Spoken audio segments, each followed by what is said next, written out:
Good morning. कैसे हैं आप सब? तो चलिए स्टार्ट करते हैं स्टैंडर्ड 5 का साइंस का पोर्शन जो कि है शैडो। आज हम पढ़ाने जा रहे हैं शैडो के बारे में। तो शैडो के बारे में पढ़ाने से पहले कुछ ऐसे क्वेश्चंस हैं जिनका कि हम लोग आंसर देते हैं, उसके बारे में हम लोग समझते हैं कि ये आंसर क्या। आपसे अगर कोई पूछता है तो आप उसके जवाब दे सकते हो। तो पहला क्वेश्चन है, name 2 luminous and non luminous objects. कोई ऐसे 2 ल्यूमिनियस ऑब्जेक्ट्स का नाम बताइए और 2 नॉन ल्यूमिनियस का। तो क्या होगा इसका आंसर? 2 ल्यूमिनियस हो गया सन, कैंडल, और 2 नॉन ल्यूमिनियस हो गया आपका ये वॉल, डोर, जो कि नहीं अपनी लाइट देती है। मून भी हो सकता है ना, जो कि लाइट को रिफ्लेक्ट करती है। सेकंड क्वेश्चन है, what are opaque materials. Opaque materials क्या होती है? The light through the materials, वैसे मटेरियल्स जिसमें से लाइट नहीं गुजरती है, लाइट अंदर पास नहीं होती है। The materials through which light can not pass, they are known as opaque materials. उसे हम लोग ओपेक मटेरियल्स कहते हैं। ट्रांसपेरेंट किसे कहते हैं? जिससे लाइट पास हो जाती है, through light can pass easily. Translucent किसे कहते हैं? जिससे पार्शियली, थोड़ा थोड़ा पास होती है ना, small part of light pass through दम। What are rays and beams? A collection of rays is known as beam, और ray होता है when a single sunlight ray, that is known as rays। समझ में आ गया? रेस किसे कहते हैं? एक सिंगल जो लाइन होती है कि रेस की, उसे हम लोग रेस कहते हैं। यानी कलेक्शन ऑफ रेस, बहुत सारी रेज इकट्ठी हो जाती हैं तो उन्हें बीम्स कहते हैं। अब है question, what is the speed of light in SI units. SI unit में लाइट की स्पीड क्या है? तो एसआई यूनिट में लाइट की स्पीड है 3 × 10⁸ मीटर सेकंड। यानी एक सेकंड में इतना 300000000 और 3 × 10⁸ है ना। तो बहुत तेज़ चलती है। पहले लाइट जो है वो बहुत ही तेज़ सुनाई देती है, उसके बाद हमें आवाज़ सुनाई पड़ती है, यानी साउंड कम फास्ट चलती है। जैसे बिजली कड़कती है और बादल गरजता है तो बिजली आपको पहले नज़र आ जाएगी। दोनों एक साथ ही होता है, लेकिन बिजली तेज़ी से चलती है इसलिए वो पहले नज़र आती है, और आवाज़ बाद में साउंड ट्रेवल करता है कुछ कम स्पीड पे, इसलिए हमें आवाज़ बाद में दिखाई देती है। तो आपका ये रिकैप हो गया, क्वेश्चन आंसर आपको समझ में आ गया। तो चलिए हम स्टार्ट करते हैं। शैडो। शैडो किसे कहते हैं? देखिए, ये एक बच्चे का है कि शैडो पड़ रही है ना। जब भी आप सनी डे में बाहर निकलते हो तो सूरज की रोशनी रहती है और आपका शैडो बनता है।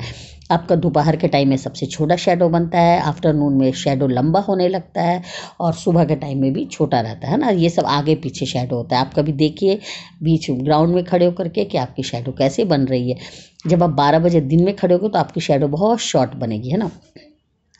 तो शैडो जो होती है, अगर रूम आप बंद कर दीजिए तो उसमें आप बत्ती जला दीजिए तो आपकी शैडो जो है वो सामने किसी भी ऑब्जेक्ट्स पे पड़ जाती है। तो शैडो क्यों फॉर्म होती है, इसका डेफिनेशन क्या होगा? A shadows is form when the path of light is blocked.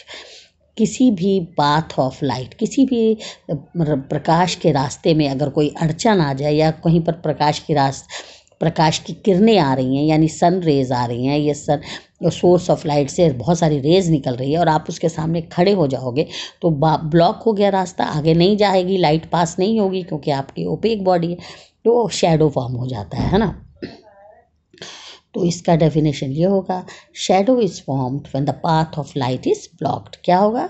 बहुत छोटा सा याद कर लीजिए, shadow is formed when the path of light is blocked. When the path of light is blocked, shadow is formed. When the path of light is blocked, shadow is formed. समझ में आ गया ना। और कौन कौन से ऐसे कंडीशंस होते हैं जो कि शैडो को, मतलब कौन कौन से ऐसे कंडीशंस होते हैं जिससे शैडो फॉर्म होता है? सबसे पहले तो आपको सोर्स ऑफ लाइट होनी चाहिए, फिर कुछ ऐसी एक ऑब्जेक्ट होना चाहिए जो कि आपको लाइट को ब्लॉक कर रहा हो, और फिर एक स्क्रीन होना चाहिए जहाँ पर आपकी शैडो पड़ती है ना। शैडो के जो वो शेप और साइज़ जो है according to the source of light, जैसी सोर्स ऑफ लाइट है उससे चेंज होती रहती है ना। अगर आपका सोर्स ऑफ लाइट सामने में है बिल्कुल तो दूसरे टाइप का शैडो पड़ेगा। सनलाइट दूर है, सोर्स ऑफ लाइट दूर है तो दूसरे टाइप का शैडो पड़ेगा, है ना। लेकिन शैडो का कोई कलर नहीं होता है, शैडो का कोई और पार्ट आपको क्लियर डिटेल्स नहीं मालूम होता है ना। ओपेक ऑब्जेक्ट्स जो होती हैं वो वहाँ पर बहुत डार्कर शैडो बनेगा, और अगर ट्रांसल्यूटेंट बॉडी है तो थोड़ी थोड़ी आपको धुंधली धुंधली टाइप की छाया बनेगी, है ना। अगर आप पर्दा है और लगा हुआ और आपको लगेगा कि कोई जो है कोई जा रहा है आदमी तो आपको हल्का सा लगेगा कि कोई जा रहा है ना, इसी तरह।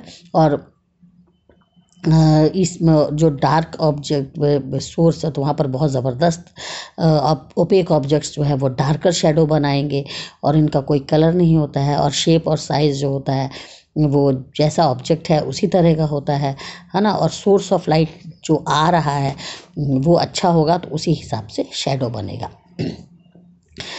Conditions for the formation of shadow, कौन कौन से ऐसे कंडीशंस हैं जो कि शेडो फॉर्म करते हैं, यही चीज़ हम बता रहे हैं कि सबसे पहले सोर्स ऑफ लाइट होनी चाहिए, कौन सी ऐसी ऑब्जेक्ट है जो लाइट को ब्लॉक कर रही है, और एक स्क्रीन होना चाहिए, यही सब है। शेडो का कैरेक्टर्स क्या क्या है, जो भी ऑब्जेक्ट जिस तरह का होगा उसी तरह का शेडो बनेगा, है ना। और इनका कोई कलर नहीं होता है, और ज़्यादातर शेडो डार्क कलर का ही होता है ना। तो बस आपके लिए यही है, ओपेक ऑब्जेक्ट्स जो है वो डार्कर शेडो बनाते हैं, और ट्रांसपेरेंट यानी हल्की जो लाइट जहाँ बिल्कुल अच्छे से पास हो जाती है वो तो शेडो बनाते ही नहीं हैं। इन लोग की जो है हल्की धुंधली टाइप की शेडो स्क्रीन पर पड़ेगी। तो आपने आज शेडो पढ़ लिया, शेडो का डेफिनेशन भी पढ़ लिया। शेडो का डेफिनेशन क्या होता है, when the path of light is blocked shadow is formed. Okay, ठीक है, ओके, टेक केयर।